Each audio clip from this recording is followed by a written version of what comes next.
Narito na po tayo sa episode 160 ng Batang Quiapo.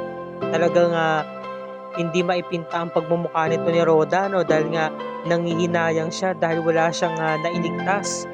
Sunog na yung bahay niya, wala pang natira sa ari-arian niya. Sabi nung barangay official, buti pa magpahinga ka na muna, Roda.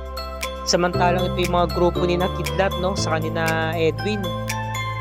Sabi niya babalik muna daw siya sa dating gawi, sa trabaho. Ngunit ang ginawa nito ni Kidlat, abakalain mo Kidlat talaga napakalupit. Nakadekot pala ng pera kay Roda, walastik yan. Maloko tuwan-tuwa silang lahat sabi niya. Ibang klase ka talaga. Sabi niya Sabi naman ni Edwin, welcome back sa grupo. So nakabalik na siya. Samantalang si Kernel Suarez talagang nagagalit. Dahil nga bigo siyang talagang mahuli tong si Primo, si Supremo. Hanggang sa dumating na nga itong sina Mendoza. At nag-uusap nga sila. Hanggang sa dumating nga itong si Cortez at masakit ang ulo. Parang inaatake raw siya ng vertigo niya. So nagpresinta nga itong si na kumaari siya na raw ang bahala. Dahil nga pinapatawag itong si Mendoza, pinapagawa doon ng report.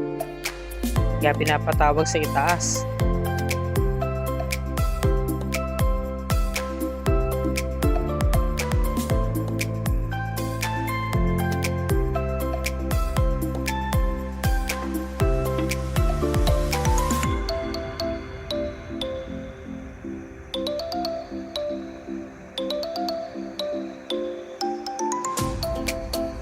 Samantala itong si Mokang, talagang naligo siya. Nag-prepare siya para sa susuotin niya. Diba? Araw-araw, lagi siyang boy prinsesa, kay Ramon. Merong sulat, suotin yung kanyang yung dress na yan para sa dinner nila. Pero mo yung dinner, parang isang date lang. So, sinuot din ni Mokang. Bagay naman sa kanya kahit anong suotin niya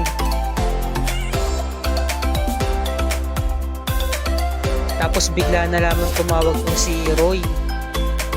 Bigla siyang tumawag kay Ramon kasi kukuha daw ng supply. Sabi naman ni Ramon, sa bahay na raw sila dumiretso at si Papa na lang daw bahala sa kanila mag-asikaso. Tapos dumating na nga si Mokang at nagkita na nga sila. Talagang nahumaling si Ramon kasi sobrang ganda ni Mokang Sabi niya, sobrang ganda mo talaga. Yun pala, meron palang pa-surprise sa kanya. Niregaluhan siya ng necklace. Sobrang ganda ng necklace, gold na gold. Sabi, ay hindi mo na kailangan tong gawin. Hindi. Sa bawat suot mo, kailangan meron niyang kaparehas. Meron niyang kapantay na na palamuti. Bagay sa'yo. Napakaganda mo talaga. Sabi ni Mokang maraming salamat. Yan. Samantalang ito na nga si Roy, tumawag nga kay Don Julio at pinasabi nga niya na pinapupunta siya dito ni Ramon, kaya na daw ang bahalang umasikaso sa akin. Sabi naman ni Don Julio, sige, tumuloy na kayo dito.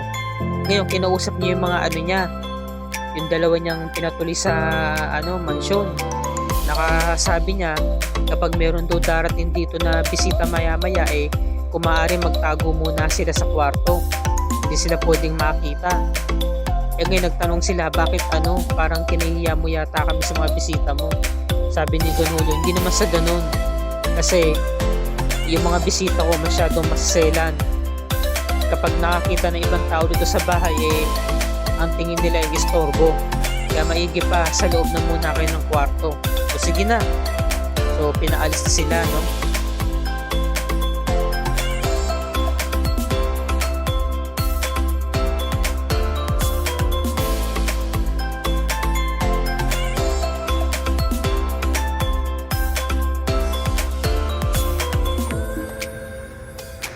Samantalang tong grupo ni na Elsa, nagdala kinatanggol ng mga pagkain, mga supply. Kasi ayaw niya na nagugutom sila. Kapag meron doon natirang pagkain, dadalhan naman doon niya agad sina Tanggol. Ito namang si Elsa napakalandi. Talagang nagpapa-cute kay Tanggol. Kasi gusto niya eh. Sabi naman ni Tanggol, ano nga ba pangalan mo? Sabi ni Elsa, no? Naku, ikaw naman nakalimot agad. Ako si Elsa. Alalandi eh. O sige na, alis na kami ah. Sige na, magluto na kayo. Kaya na bahala ko anong gusto nyong iluto dyan.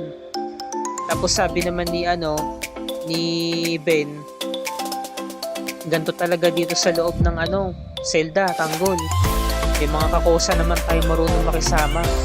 Kaya nagbibigay ng mga pagkain dito. Pag meron naman talaga maibibigay. Sabi, so ito na, nagluto na nga sila.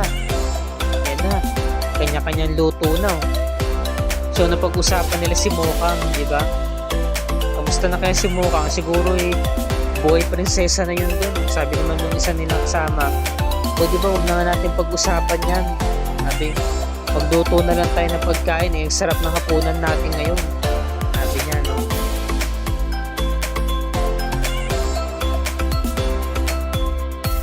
Samantala, biglang dumating po si Warden at kinausap si Celso. Sabi ni Celso, anong atin Warden? Tara, may lakad tayo. So, sinama nila si Bong, pati yung mga ibang kakosa. Tumayo agad si Celso. So, yun, nagulat pong si Tanggol. Tinanong niya, Ben, ano yun? Sabi ni Ben, no, ganyan talaga dito. May mga transaksyon yan si Warden. Tanging sila lang nakakaalam. Di nga namin alam yan dito kung ano yung ginagawa nila So ito na nga, biglang dumating na nga itong si Bong at kinausap niya yung mga kakosa niya na kailangan pagbalik niya patay na raw si Tanggol pati yung mga kaibigan niya. Sabi ng mga kakosa niya, kami na bahala dito bossing. So ito na nga, umalis na nga sina Warden, lumarga na sila. Kasama si Celso saka si Bong pati yung mga ibang kakosa. Meron silang mission na gagawin. Samantala itong sina Lucio, Supremo at Berting, mga sila magkakaibigan, nagtatago sila ayan dito sila sa may bayan. Pupuntahan nila si Ninang kung tawagin, sabi nga ni Lucio. Ito pala si Yoli na dati niyang baby loves. Pinuntahan nila tong apartment building na to na napakaluma na at masukal ang daanan. Maingay din tong apartment na to kasi maraming mga marites, may mga nagmamadyong pa. So, pinuntahan na nga nila ito. Sabi ito nga yun. Yan na, pasok kayo, tuloy kayo. Alam mo naman na ito lang yung lugar na maaari nating mapagtaguan, kaya kailangan nating makipagsapalaran. Magbabakasakali. So, nakita niya na si Yoli. Yoli, may baby. Alam mo, Yoli, napaka-sexy mo ngayon. Lalo kang sumexy, lalo kang gumanda. So sabi ni Berting, ito pala ang dating karelasyon ni Lucio, sinampal siya Nakakatawa itong eksenan to Ako hindi mo na ako maloloko. Sabi, sinungaling ka, iniwan mo ko matapos mo ibenta yung bahay ko. Tapos ngayon babalik-balik ka. Nakakatawa itong eksenan to So yung sinampal siya ng malakas Sabi ko naman, Yoli, parang wala naman tayong pinagsamahan, wala man lang bang yakap. Sa lubong mo agad sa akin, sampal. Dapat na yan sa'yo. Sabi niya, no? Pinalayas niya talaga. Lumayas ka na dito, hindi kita kailangan. Sabi ni Yoli. Kaya pinagtulakan siya. Tapos nung nakita ni Yoli Supremo, sabi niya, hi, kayo pala. Sabi naman ni Supremo, Yoli, natatandaan mo ba si Agustus? Oo, yun yung gustong pumatay sa'yo kasi siya kasi yung gustong magpapatay sa akin, kaya kailangan ko ng matataguan dito. Baka meron ka namang alam, baka matulungan mo kami.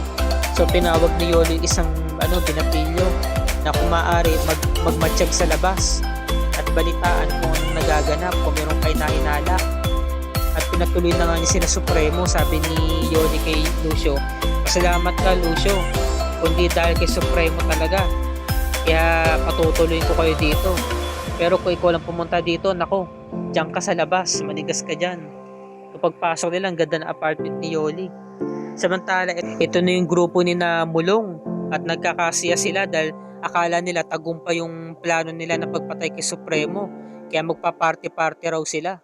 Ngayon, biglang dumating yung isang kasamahan nila at sinabi, wala na nga raw yung mga sasakyan, merong sumibat na raw sina Amanda sa si Augustus. Wala na daw. Ngayon dumating yung bossing nila at sinuntok itong si Mulong, sabi niya wala ka talagang kwenta. Ibang sinasabi ni Suarez, why si Supremo? Sabi niya, talaga ba? Gaano ka nakakasigurong pinatay mo talaga si Supremo? Bossing, sumabog po yung sasakyan. Nangyari po yung sa may tulay. Hindi nyo ba naisip na kapag tinapon nyo yung sasakyan doon sa may tulay, may posibilidad na tumalon yung biktima sa may ilog at makaligtas siya? So nagpaputok siya ng bala, no?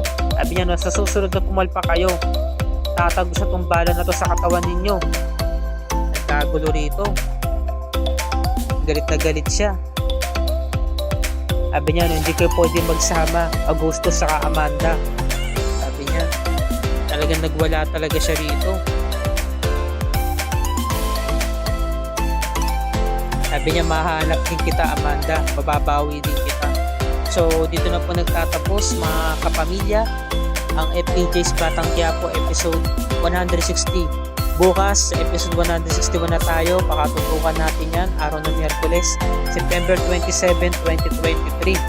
Ang dami talagang mga kaganapan dahil sa bagong pinagtataguan na ito ni na Supremo, no, hindi pa rin sila nakakatiyak sa kanilang kaligtasan dahil patuloy pa rin silang pinaghahanap. Samantalang tong si Suarez na pupuno na kay Roda dahil meron talaga siyang isa pang problemang inaasikaso, sumasabay pa to, diba? So samantalang sa loob ng selda kinatanggol, meron pa rin talagang kaguluhan. So ang daming ganap mga kapamilya, kaya ito yung mga dapat natin pakatutukan. So dito na po natatapos ang review Enrica para sa gabing ito. Kung bago ka pa lamang sa akin channel kapamilya, please like and share this video on your social media platforms. I-hit mo na rin ang subscribe button with notification bell icon para lagi ka updated sa mga episodes ng FPJ's Batang Quiapo and other kapamilya shows tulad nito. Magandang gabi mga kapamilya, maraming salamat sa inyong panonood and God bless us all.